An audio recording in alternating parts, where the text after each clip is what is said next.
Hey, you've got Dustin Atwood here again. We're going to kind of do, I guess, an educational piece, if you will.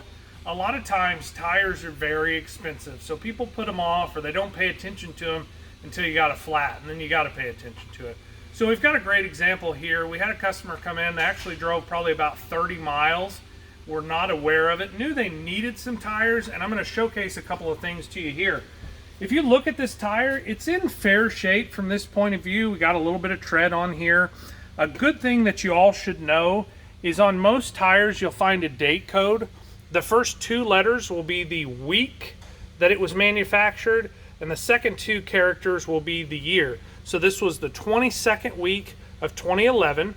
So you can see we've got what tire size and some different information on there. But as we did an inspection, to keep the customer from breaking down, basically, we do a vitals check, and part of it is tires.